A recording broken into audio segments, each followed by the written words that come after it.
Salut tout le monde and welcome to my first ever official video in Paris from start to finish. So today, as always, I am talking from my own specific perspective as an American, and I'll be talking about the experiences that I had when I was doing TAPIF, so teaching English at the high school level, and as a lectrice d'anglais at a French university, also teaching English. For TAPIF, I did that for the 7-month period, and I just completed my first month of actually teaching at the university level. So if you're interested in either or both of these positions, you should definitely try to get as many perspectives as you can, try to ask as many people as possible, because I'm only one person and I'm sure that there are a lot of people out there who have had very different experiences from me. So first things first, job responsibilities. Both jobs are advertised as 12 hours a week, and these 12 hours are supposed to be your contact hours, so the amount of time that you are actually teaching or assistanting. This does not account for the time that you may or may not need to lesson plan and prepare and grade, etc. As an assistant, it's really going to depend on the teachers that you're working with, but personally, the majority of hours that I spent doing, I would go to an already established English classroom, take half of the students, so anywhere from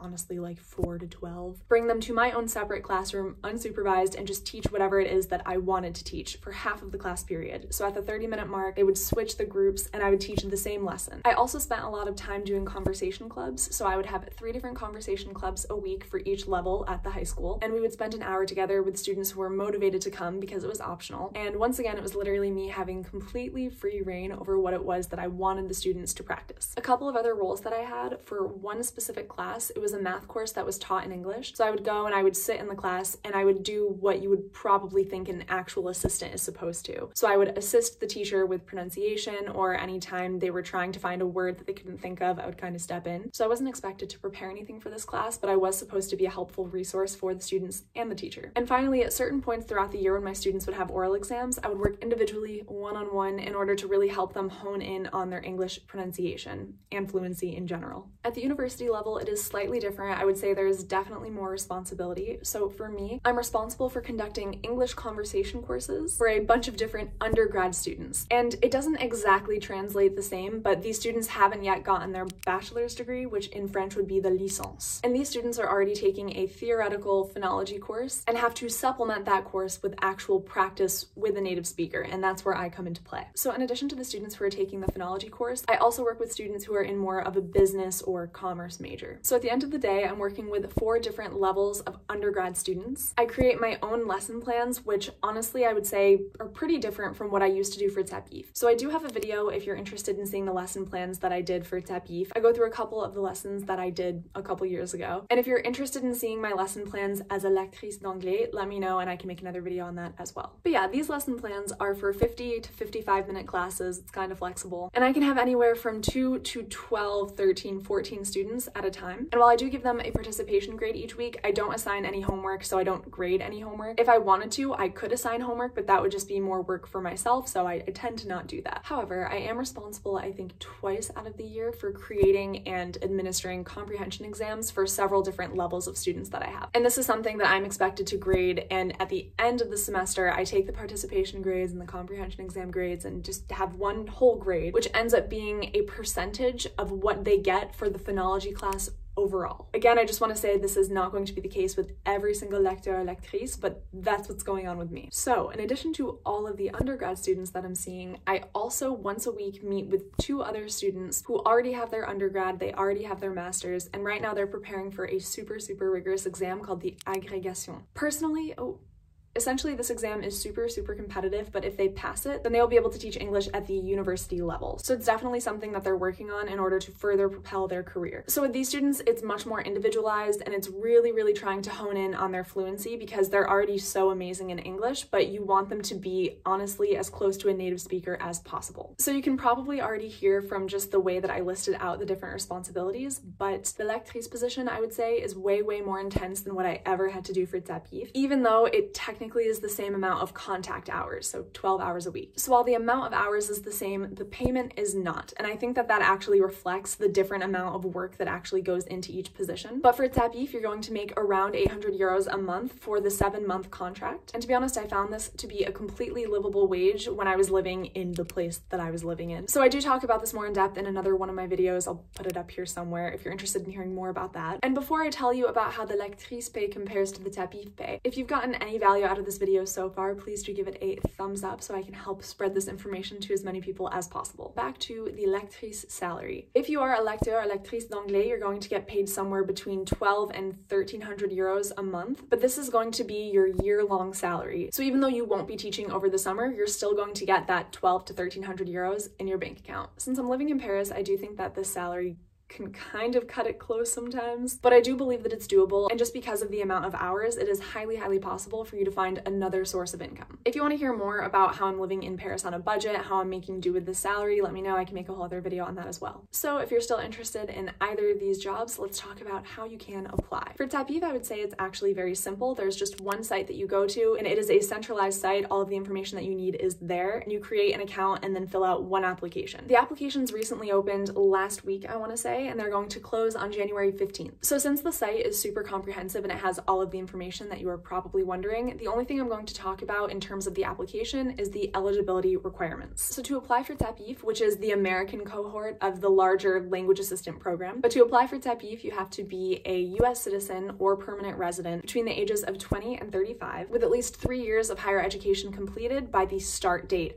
of your TAPIF contract. So this means you don't actually have to have a bachelor's degree in hand, but you do have to have 3 years completed before you can do the program. You also have to be a native English speaker with intermediate French skills. And while it's not a requirement, it is highly preferred that you already have prior experience working with people. I think the site says teaching or working with children, adolescents, or adults. So literally just anytime you've ever worked with anyone, that would count as prior experience. And it is also preferred that you have some prior experience abroad, whether that's working, living, or traveling, pretty much to show that you have a foundation with cultural sensitivity and with maneuvering through a different culture and things like that. So I will say that applying to TAPIF is somewhat competitive. I think there's around 1,000 people out of 2,000 who are accepted, or at least that was the case last year. And then there are 300 to 400 people who make it onto a wait list. So I guess I would say that is somewhat competitive. Now, when it comes to being a lecteur or lectrice d'anglais, it is unfortunately not as centralized as a process. So you actually have to find the job postings from each individual university who is looking for a lecteur d'anglais, or whatever language it is that you're looking for. So 2 things that you can do to try to find these job postings is, number 1, request to be a part of the lecteur and lectrice Facebook page, because a lot of times people will share opportunities there. And the second thing, you can do what I did, which is literally just start Googling lecteur d'anglais 2021-2022. Or I guess for you, it would be 2022-2023. So to start teaching in September, hypothetically, because for me,